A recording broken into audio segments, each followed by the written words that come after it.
Alright, I wanted to give you guys a quick update on this catch can here, that since we installed it.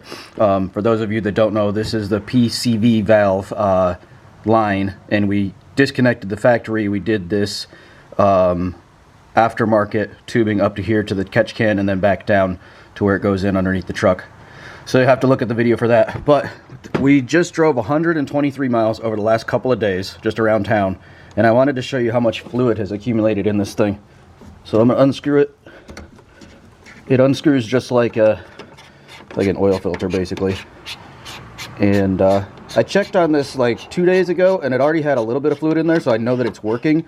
But I don't know how much is in here now, so we're gonna find out together. All right, I'm gonna be careful not to spill anything. All right, so that's how much fluid we've got. Get the light in here. All right, so that's the fluid that we have in there now. Looks like about 1/2 inch deep. I'll pour it out and show that. But looks watery, oily, kind of gross. And it's quite a bit more fluid than I expected for only driving 123 miles. It's been really cold. I don't know if temperature affects this or not. And also, yes, I only drove 123 miles, but I do pre-start my truck in the morning. I have it on a schedule to pre-start. So it runs about 10 minutes in the morning before I drive anywhere. So that could account for some of the fluid buildup as well. But I'm going to pour this out so you guys can see what it looks like. All right, this is just a disposable plate. I will dispose of this fluid properly later. But let's pour this stuff in here. All right, this is what we've got. It looks like mostly some type of water. Obviously there's some oil in there. Clean oil too, because I just changed the oil about 200 miles ago. So this is it's fresh oil in the truck right now. So that's why this is really light. I imagine as my oil gets dirtier, this is going to get darker.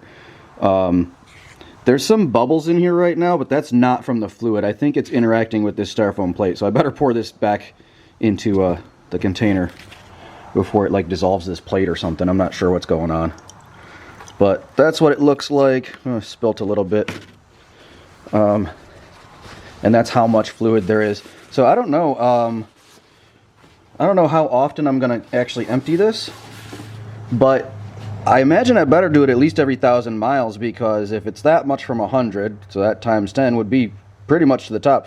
And I don't think I want to ever let it get up to the top, because then I don't want that fluid to get back recirculated again. Because you imagine if you're going around corners and stuff and this is sloshing, you don't want a big chunk of it or a big amount of it to get sucked up. So I'm going to check this relatively frequently, maybe every couple weeks.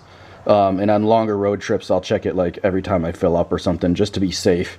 But it's easy to check, and that's it for now. So hope you guys learned something. Hope this helped, and we'll see you guys next time.